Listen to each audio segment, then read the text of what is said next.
It's funny, most people don't think about it.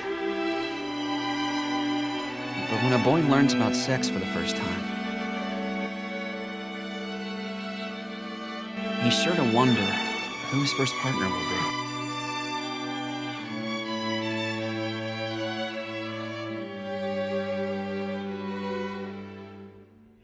Well, this is going to be a weird one. If you've heard of Mysterious Girlfriend X, you probably know it as that one Spit anime. And if you've never heard of it, well, it's that one Spit anime. A decade ago, I could have sworn to you that there was more to the series than just that. So I decided that we would take a look back at it and see if there is more substance to it than just saliva.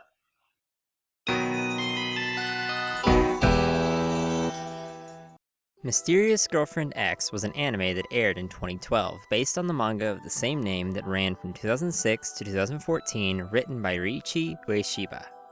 And it was right in the middle of that manga run that I was a huge fan of the series. I might have even said it was my favorite manga, though the combination of a lack of an official English release as well as my own shifting taste, I stopped keeping up with it. So then, when years later it came to my attention that an anime was being made, I didn't end up watching it. I think I avoided it because I was worried that the series wouldn't hold up. The series follows Akira Tsubaki, an average and romantically inexperienced 17-year-old boy, and his relationship with Mikoto Urabe, the eponymous mysterious girlfriend. When the series begins, Urabe is a transfer student to Tsubaki's class, as you do. She comes across as strange to her classmates, including Tsubaki. Well, Urabe, do you have a word for your new classmates? Hi, everyone. She avoids talking much with anyone and spends lunch each day sleeping at her desk. For the most part, Tsubaki doesn't pay the odd girl much mind, until one day when, during the middle of class, Urabe bursts into hysterical laughter. Later, Tsubaki forgets his lunchbox in class and returns to find Urabe still asleep in the classroom. After he wakes her and she makes her leave, the boy sees a puddle on her desk of her spit and bizarrely decides to give it a taste. He shortly comes down with some kind of illness, and after a bit of missing school, he is visited at his home by Urabe, who not only has deduced what he did, but informs him that what he has come down with is withdrawal for her saliva. They begin to walk together home from school each day, performing the ritual of Urabe giving him her spit.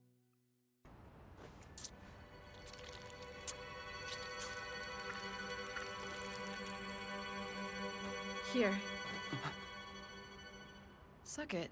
Over time, Tsubaki begins to fall for Urabe and confesses to her. Urabe requires Tsubaki to show her some kind of sign of his affection. So he takes a picture out of his wallet of his middle school crush and tears the photo up. Urabe becomes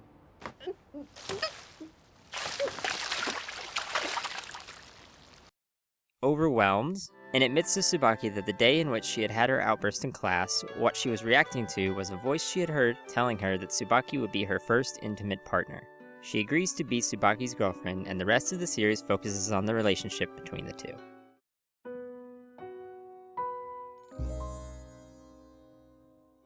Off the top, I would like to say that I love that this show is centered on the day-to-day of a relationship. So often, romance in anime is only the pining and pursuit of a relationship, most times only having the pair get together near the end of the series, if not on the last episode. So it's a nice change of pace to see a series conflict come from within a relationship, especially back in 2012. The characters are pretty charming, though Tsubaki can come across as a bit bland, par for the course for a romance protagonist, where he really shines is how he plays off of the other characters. He's a bit timid and can be a bit jealous of the trappings of other relationships, so it can be fun to see his reactions to the bizarre relationship he has found himself in. Other than the main couple, Tsubaki's friend Ueno and his girlfriend Oka are an adorable pair and absolute dorks. Ueno is near constantly about to burst in excitement for each new development in his romantic life, and Oka becomes quick friends with Urabe, being just as excitable as her partner in her curiosity for Urabe and Tsubaki's strange relationship. And I'd be remiss if I didn't mention how likable the title character is. Urabe is initially shown as very antisocial and quiet.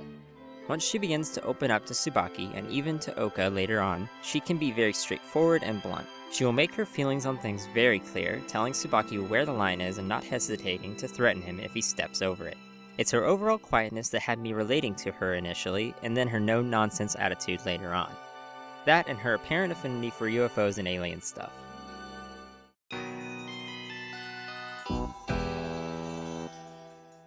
Overall, the series exudes style. Urube's design is so much fun with her personality reflected in how her bangs cover her face, most of the time, and the blasé face that is behind them. The show is purposely vague in the time period it takes place in, simultaneously nostalgic and timeless. Many scenes hanging in the twilight, never-ending evening. One of my favorite things about the anime adaptation of this manga is that a feature of early chapters in the manga that eventually trailed off was the world that Tsubaki experiences in his dreams. The anime uses this throughout, and it's some of the most interesting visuals in the entire show. One issue I have with the presentation is the sound design. The sound effects can be a bit generic, and the sounds related to the drool become obnoxious in their repetitiveness. However, it's just in the effects that I have an issue, because the soundtrack is really good. Notably, I really dig the carnival-esque songs that accompany the dream sequences. The opening sets a perfect tone for the series and has some evocative imagery to go along with it. The ending song is catchy and upbeat, and I really enjoyed its use during the final episode, even if the visuals of the ending are pandering and devoid of the substance the opening has. Finally, before I dive into my deeper thoughts on the series, let me just touch on the voice acting. In the English dub, the performances have a casual realism to the characters, grounding everything fairly well, which I think was very needed due to the strangeness of the main concept of the show. I really want to ask you something. Ask me? Yeah, what are your hobbies exactly? Do you like any sports, or play an instrument, or draw or something? Maybe cooking? Scissors, I guess. Huh? Did you say scissors? It's a kind of dub that is rare to come by, but I don't think will be something that is for everyone.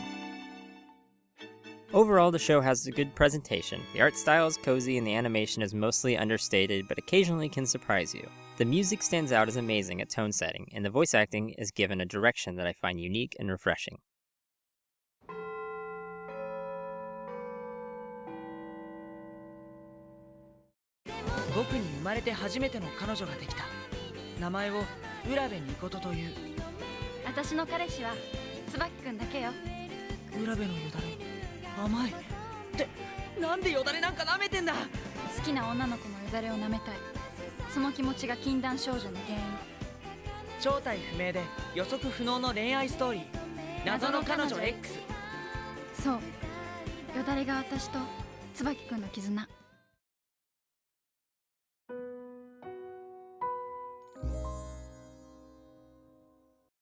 Okay, before I get into analysis and interpretations of MGX, I want to posit a theory I've held since I read the manga, if you'll indulge me. I've always held the idea that Urube is actually an alien. It's just a pet theory based on the magical aspects of the spit bond as well as the sci-fi imagery present in both Urube and Tsubaki's bedrooms, and Urube's keychain. It doesn't add anything to my readings of the show, but it gives another reason I can relate to Urube as someone who thinks that alien stuff is fun and neat. Okay, now on to the actual stuff. As I mentioned in the review segment, the visuals of MGX give the series a nostalgic feel. The series is purposefully vague in its time period, depicting things such as CD and DVD players, but most of the media we see alluded to are older sci-fi movies, like The Day the Earth Stood Still and Star Wars.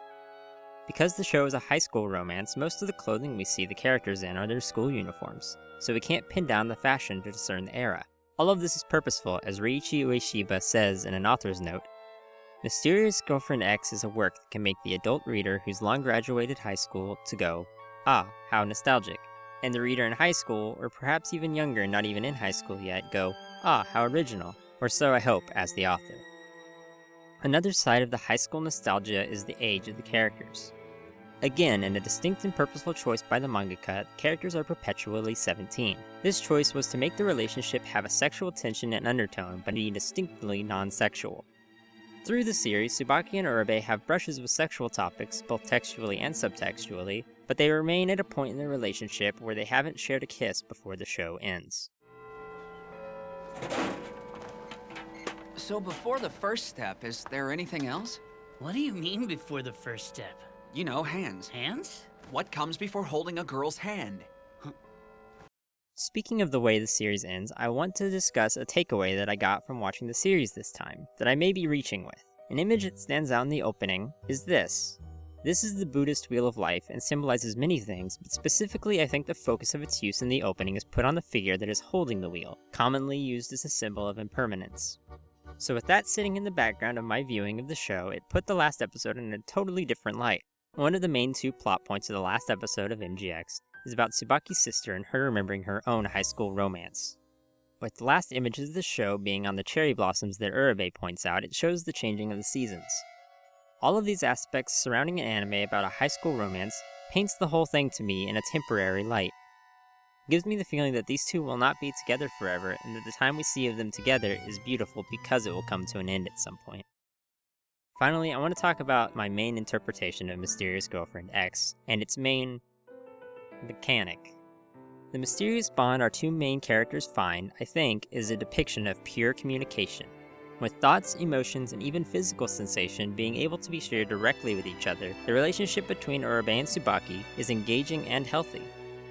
So many trappings of annoying plot elements in romance shows are dodged in this show by characters that, though not traditionally, actually communicate. With the mysterious bond the characters have, as well as Urabe's straightforwardness, feelings of jealousy or internal conflicts are dealt with out loud between the two. About what? Well, the fact that I lied and secretly met with Hayakawa behind your back, that was very irresponsible of me. So I'm sorry. Can you forgive me? Mysterious Girlfriend X is such a weird show. It's hard to know if it's actually something to recommend to someone. Aside from the obvious hurdles of getting into the show, accepting the weird spit thing, it's also fairly slow-paced and overall just a niche tone that the series goes for. But if the tone is something that you'd be into and you can get past the stranger conceits of the show, then I'd say there's enough deeper content and unique aspects to it that there's something worthwhile here. Mysterious Girlfriend X holds up as a series that shows a high school romance in all of its awkwardness in both love and sexuality, and it does so with a focus on both communication and consent.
Hey, thanks for sticking around to the end of this retrospective. If you enjoyed this, why not subscribe to see when I manage to make another video? Consider supporting me on Patreon. My channel artwork is provided by TaylorC.art on Instagram. Also, feel free to leave a comment if you have anything to say about the video or about Mysterious Girlfriend X. Thank you for watching. I'm Gray Tanuki. Have a good one.